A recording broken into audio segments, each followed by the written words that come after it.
Bismillahirrahmanirrahim. Alhamdulillahi rabbil alamin. Wassalatu wassalamu ala asyrafil anbiya'i wal mursalin wa ala alihi wa sahabatihi wa man sara ala nahjihi bi ihsanin ila yaumiddin, amma ba'd. Hari ini kita masuk kepada muka surat 20 yang berkaitan dengan fa'ilun, iaitu pembahagian fa'ilun.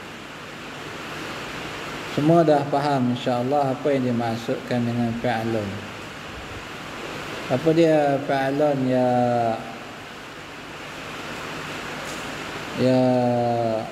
Syahril? Fa'ilun apa?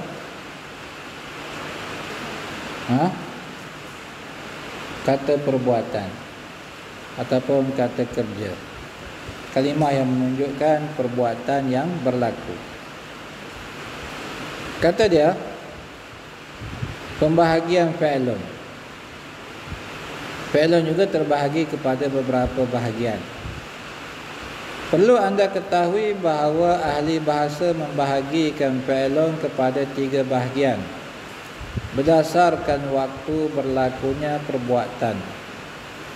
Nantinya bila dilihat waktu terjadinya ataupun dilakukan perbuatan itu, maka para ulama membahagikan fa'ilun berdasarkan kepadanya.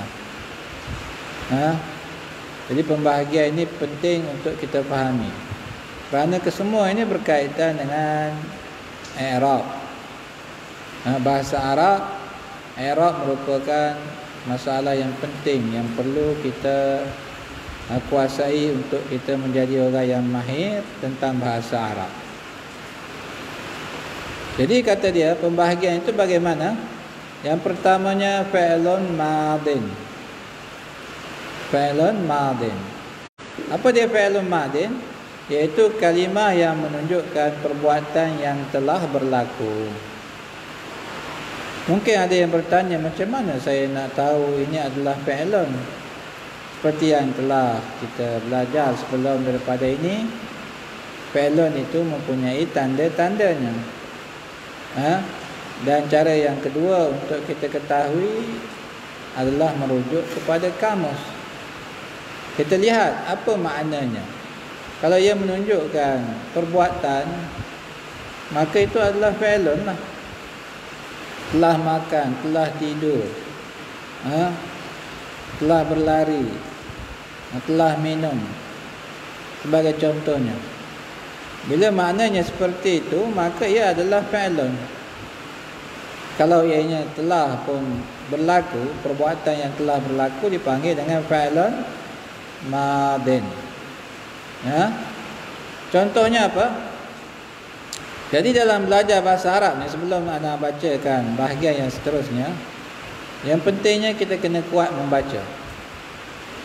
Pada peringkat permulaan ini, kita baca kitab-kitab yang kecil dahulu, untuk kita faham ayat-ayat di dalam bahasa Arab.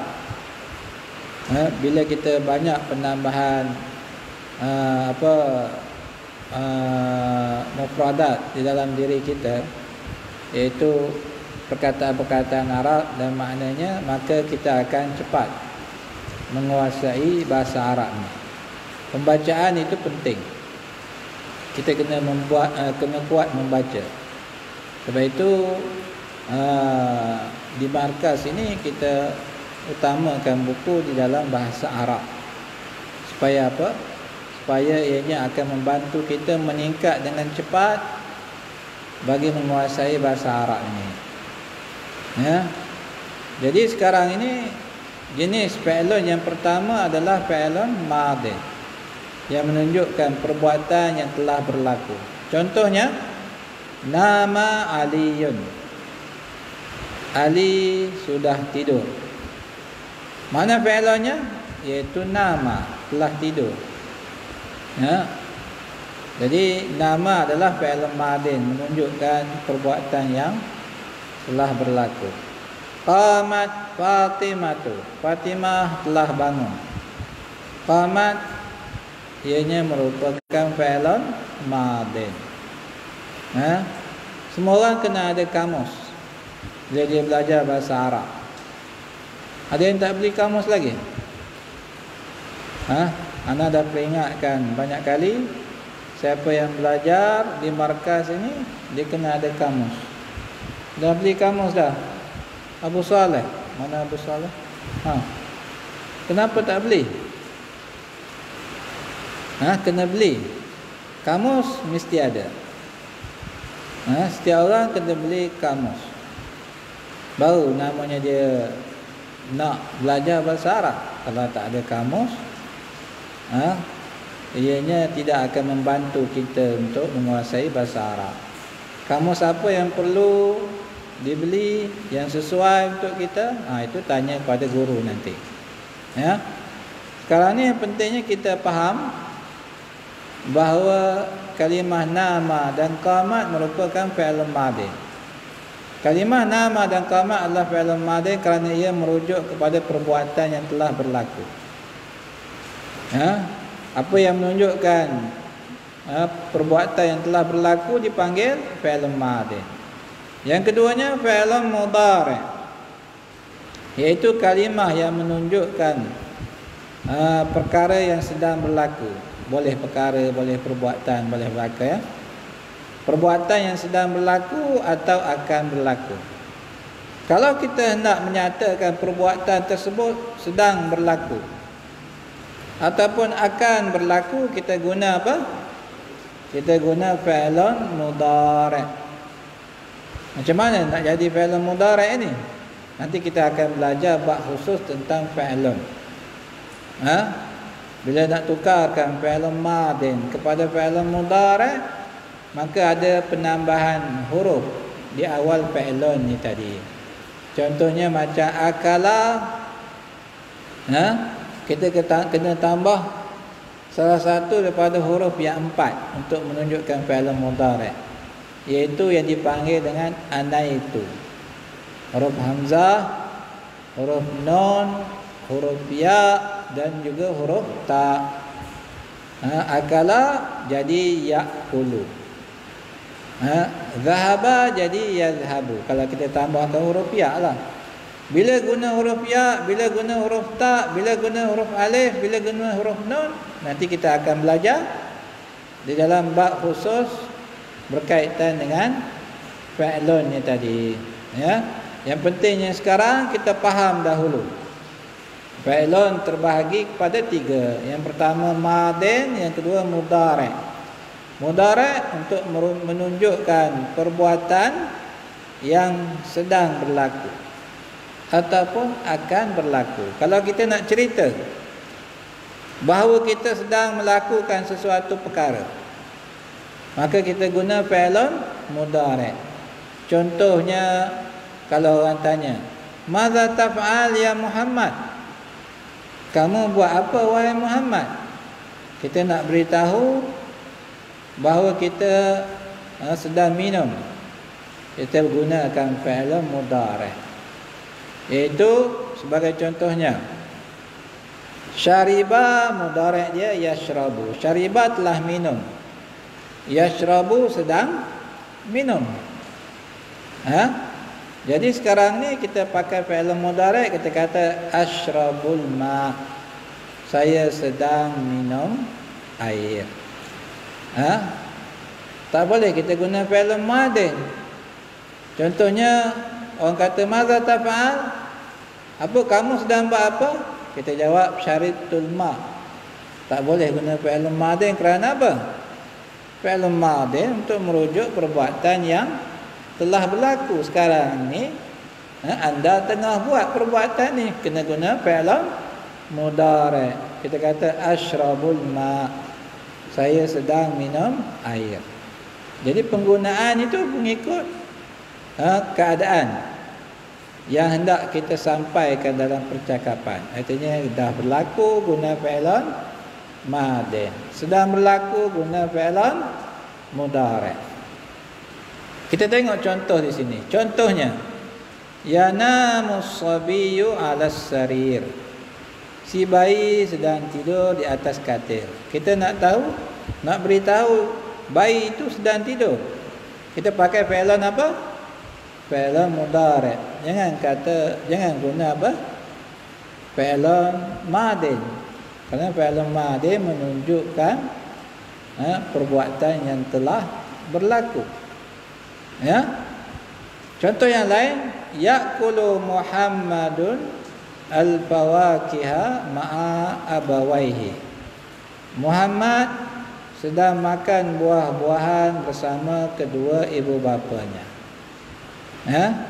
Contoh yang seterusnya, sayusafiru Mahmudun ila Makkah bit-ta'irati ghadan. Mahmud akan bermusafir ke kota Mekah dengan menaiki kapal terbang pada hari esok. Jadi benda yang akan datang pun, yang akan dibuat, kita pakai fi'lun mudhari'. Ya. Tak boleh guna fi'lun madin. Contohnya apa? Nak beritahu saya nak pergi ke Kuala Lumpur hari esok. Zahaba, pergi. Fi'lun madin, telah pergi. Mudhari' dia apa? Yadhhabu. Kalau saya pakai hamzah, jadi azhabu. Ya? Jadi azhabu. Kita kata sa'azhabu ila Kuala Lumpur ghadan. Saya akan pergi ke Kuala Lumpur hari esok. Tak boleh kata zahabtu ila Kuala Lumpur ghadan, tak boleh. Salah. Sebab zahabtu fi'lun madin, menunjukkan perbuatan yang telah berlaku. Mana sesuai benda tu nak buat esok, kita pakai fi'lun madin. Tak boleh lah. Kita kena pakai fi'lun mudhari'. Jadi kita kena belajar macam mana nak tukarkan fi'lun madin kepada fi'lun mudhari'. Baru kita boleh bercakap Arab. Macam mana nak tahu macam mana nak tukar? Kita tengok pada kamus lah. Pilih mana kamus-kamus yang menyatakan fi'lun madin mudhari' dia apa. Contohnya macam akala, mudhari' dia ya'kulu. Dakhala, mudhari' dia yadkhulu. Dan juga syariba, mudhari' dia yashrabu. Dan sebagainya. Faham semua? Kalimah yanamu, ya'kulu dan yusafiru adalah fi'lun mudhari', kerana ia merujuk kepada perbuatan yang sedang berlaku atau akan berlaku. Ini yang keduanya. Yang ketiganya fi'lul amri, iaitu kata perintah untuk melakukan sesuatu, iaitu perintah untuk melakukan sesuatu perbuatan. Kita panggil kata perintah. Kalau daripada atas ke bawah, perintahlah. Guru suruh anak murid, perintah. Ayah suruh anak, perintah. Allah Azza wa Jalla menyuruh hamba-hambanya, perintah. Tapi kalau yang sama taraf, kita tak panggil perintah, kita panggil apa? Permintaan.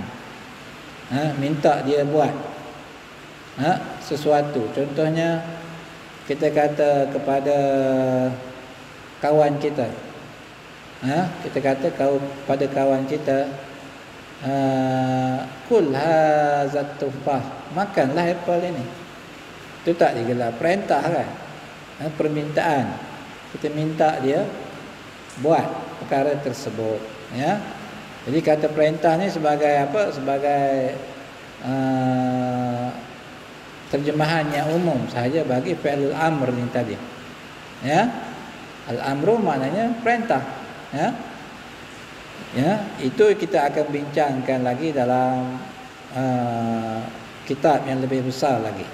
Yang pentingnya kita faham asal makna al-amru itu perintah.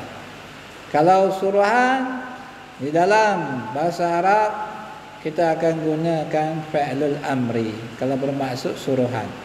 Contohnya apa dia? Kul ma'a ikhwatika, makanlah bersama adik-beradik kamu. Mana fi'lul amri di sini? Kul. Fi'lul madin dia akala, mudhari' dia ya'kulu, fi'lul amri dia kul. Ya? Kul, nak suruh orang makan. Kul ya akhi. Makanlah wahai saudaraku. Ya. Kita sebut kul. Yang seterusnya, iqra hadzal kitab. Bacalah buku ini. Mana fi'il amri dia? Iqra. Daripada qara'a yaqra'u. Fi'il amri dia iqra. Macam mana tukar kepada fi'il amri ini daripada madin nak tukar kepada fi'il amri macam mana? Nanti itu akan dibahaskan dalam bab fi'lun, ya. Kemudian nawilnil mushafa. Hulurkan kepada saya mushaf. Mana fi'il amr dia? Nawil. Daripada nawala yunawilu. Ya. Kalimah kul, iqra dan nawil adalah fi'il amri kerana ia membawa makna suruhan melakukan perbuatan. Yang penting di sini antum faham dahulu bahawa fi'ilun itu terbahagi kepada 3, iaitu madin, mudhari' dan juga amr. Ingat itu dahulu. Ya. Sebab itu apa yang saya sebutkan dalam ulang kaji itu antum kena hadam betul-betul. Hafal apa yang saya tulis dalam ulang kaji ini. Ya. Jadi sekarang ini kita masuk kepada jenis kalimah yang ketiga, iaitu harfun. Ingat dah Ihsan, kalimah bahasa Arab terbahagi kepada berapa? Ingat tak? Tak ingat? Dah belajar dah. Mana boleh lupa? Kalimah bahasa Arab terbahagi kepada berapa?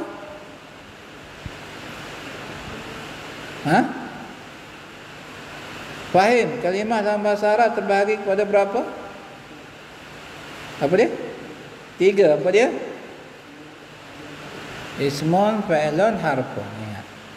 Kita dah belajar tentang ismun, kita dah belajar tentang fa'ilun, dan fa'ilun terbahagi kepada berapa, dan ini kita masuk pula pada harfun. Kata penulis, jenis kalimah yang ketiga dipanggil harfun. Ia adalah kalimah yang tidak memberi makna yang dipahami melainkan setelah digabungkan dengan kalimah yang lain. Selepasnya kita dah tahu bahawa semua ada makna yang tersendiri. Fi'lun ada makna yang tersendiri. Harfun pula dianya akan dipahami maknanya, maksudnya bila kita gabungkan dengan kalimah yang lain. Ya. Contohnya macam kata penghubung. Ke. Kalau sebut ke je apa maksudnya? Ke kedai ke, ke rumah ke pasar ke.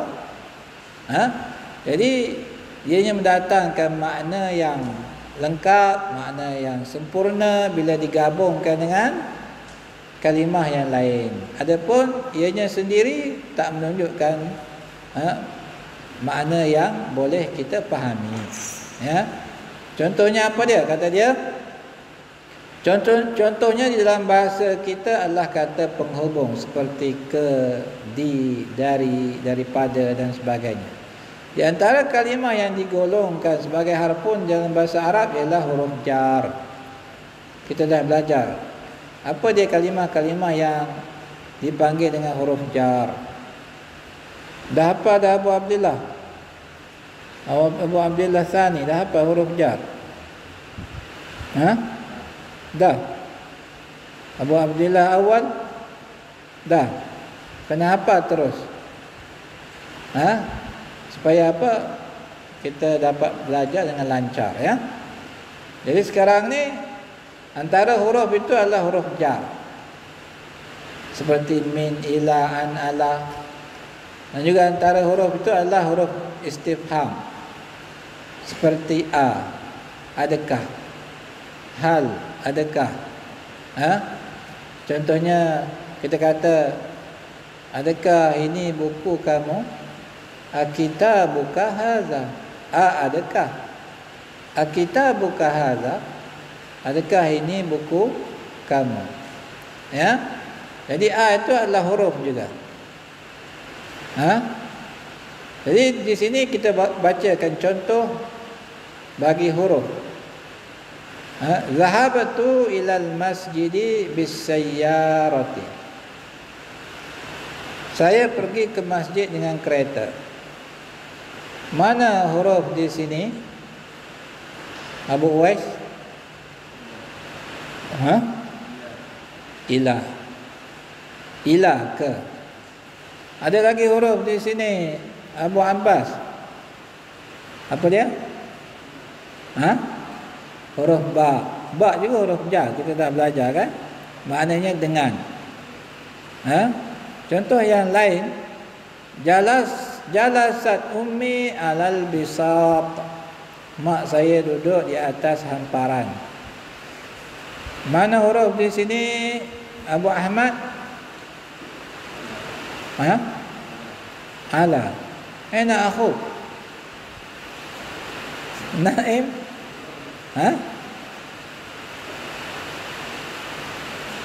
Fil bait. Baik. Sekarang ni hurufnya adalah ala. Contoh yang seterusnya, ya'ishu samaku fil ma. Ikan hidup di dalam air. Mana huruf jar di sini, Ihsan? Fi. Fi huruf jar. Fi boleh membawa maksud di ataupun di dalam, ya. Ahli bahasa juga menyebutkan bahawa harfun adalah perkataan yang tidak boleh dimasuki oleh tanda-tanda ismun ataupun fi'lun. Ya. Itu antum akan belajar di dalam kitab Arab nanti, khususnya syarahan bagi matan Al-Ajurumiyah. Cara yang lebih mudah lagi, satu lagi untuk kita ketahui kalimah itu harfun ataupun tidak, kita tengok kamus. Ya. Contohnya antum jumpa kalimah ala. Ala, nak tahu dia ni harfun ke apa ke, kita rujuk pada kamus lah. Kamus akan beritahu. Ala dia kata harful jar. Kita tahulah dia adalah harfun. Harful istifham. Dia akan beritahu. Ya, syaratnya pilih kamus yang betul lah. Hari ini ramai orang menulis kamus, matlamat mereka nak duit saja, kan? Tak kira ianya betul-betul mendatangkan manfaat buat orang yang menggunakannya ataupun tidak. Jadi kita kena pandai pilih kamus yang mana yang terbaik untuk kita gunakan. Ya. Jadi kamus akan beritahu adakah sesuatu kalimah itu harfun ataupun ianya bukan harfun.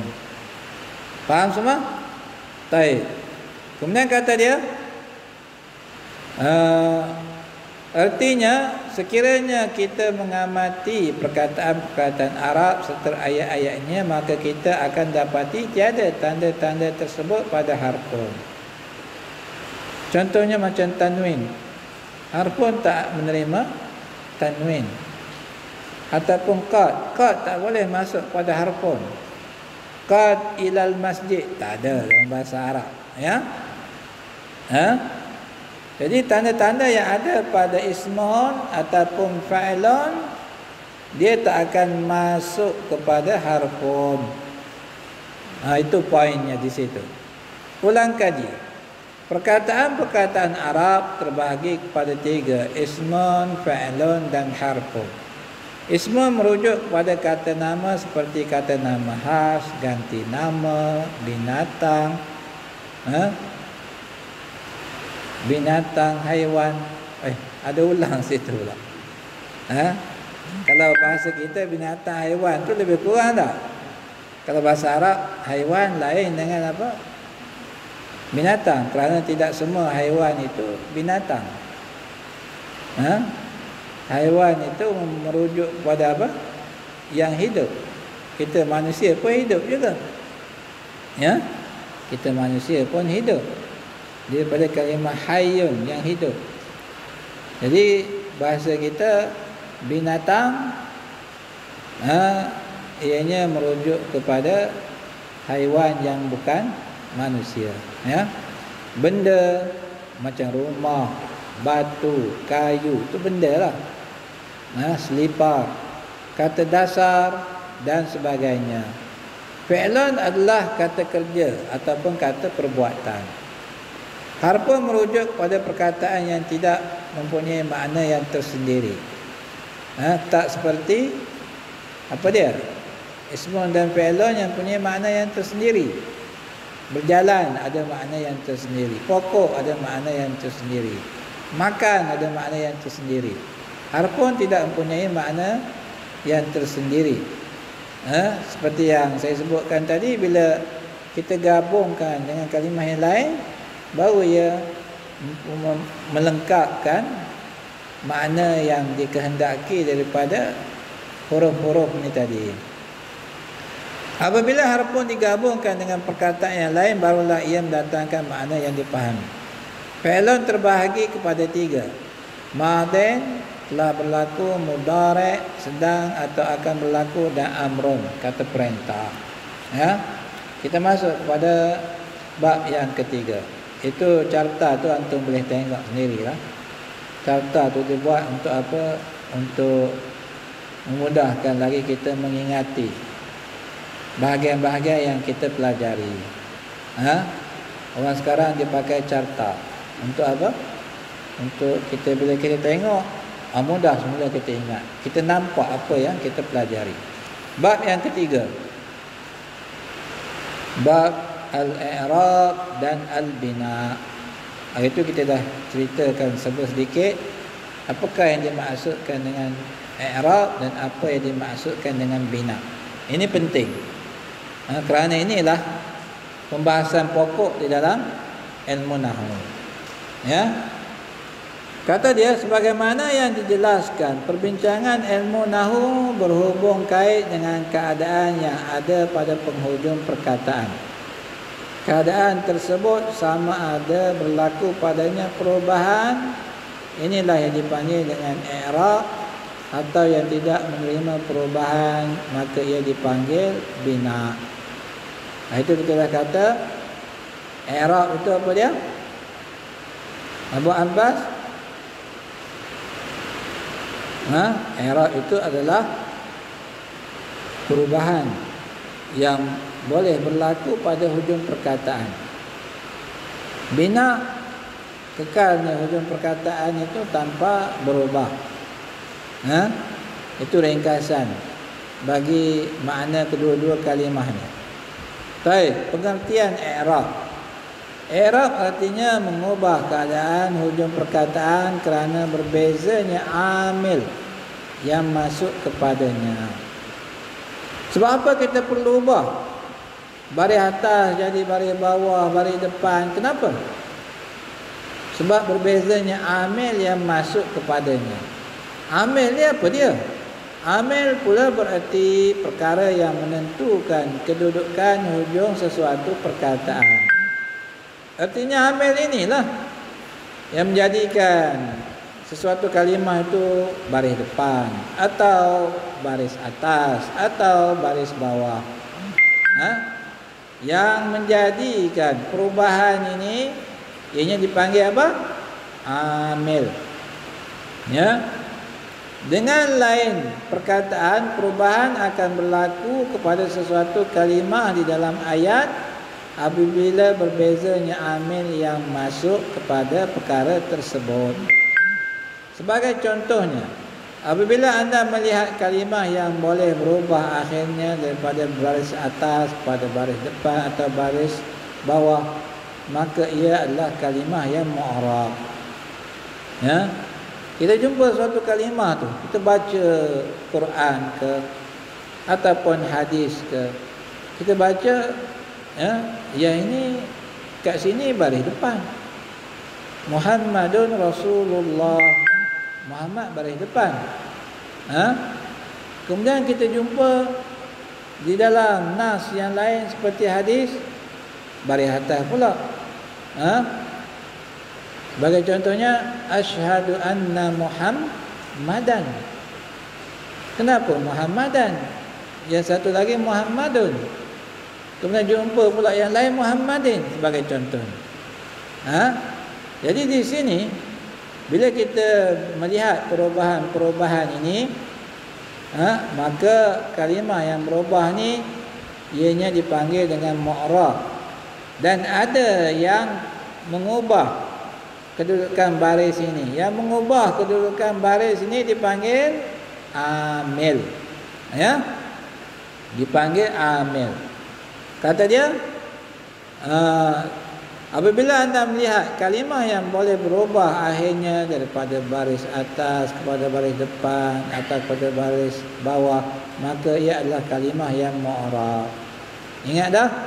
Beza i'rab dengan mu'rab. I'rab itu perubahan, mu'rab itu kalimah itu sendiri yang boleh berubah. Ia dipanggil apa? Ia dipanggil dengan mu'rab. Ya? Artinya kalimah yang menerima perubahan. Contohnya Muhammadun zakiyun. Inna Muhammadan zakiyun. Perhatikan kepada contoh di atas.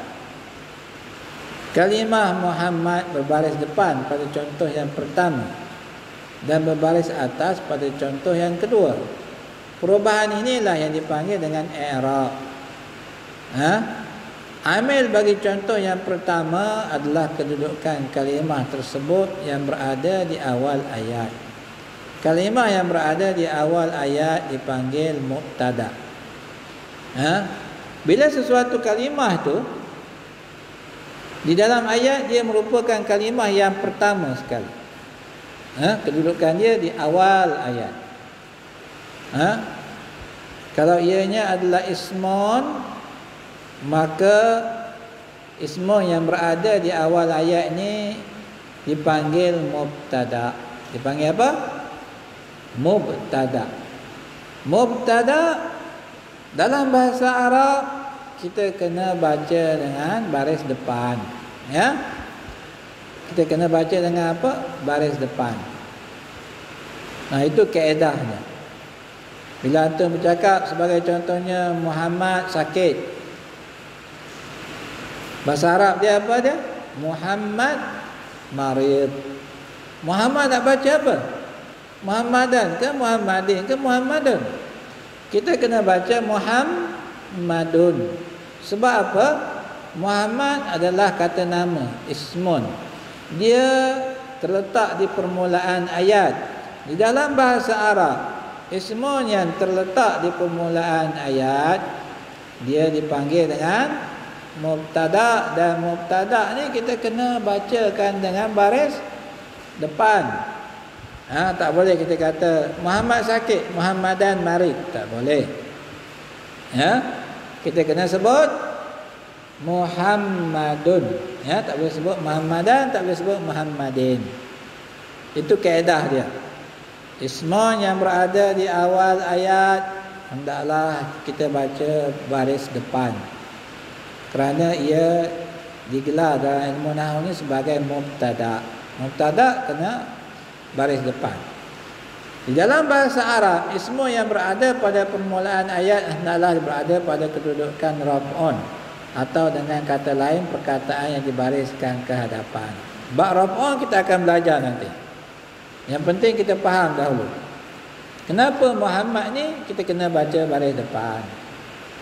Apa sebab yang menjadikan ianya dibaca dengan baris depan? Kerana dia ismun yang berada di awal ayat. Kedudukan dia di awal ayat itu menjadikan dia kena baca baris depan. Dalam bahasa Arab, ismun ini dipanggil dengan mubtada. Adapun contoh yang kedua, amilnya adalah inna. Mana amil yang menjadikan Muhammad ni baris atas? Muhammadan. Mana amilnya? Inna. Inna ni bila dia masuk kepada ismun, maka ismun ini akan menjadi berbaris atas. Tak kira lah kalimah apa pun. Di sini contoh dia inna Muhammadan zakiyun. Kalimah lain, inna aliyan karimun.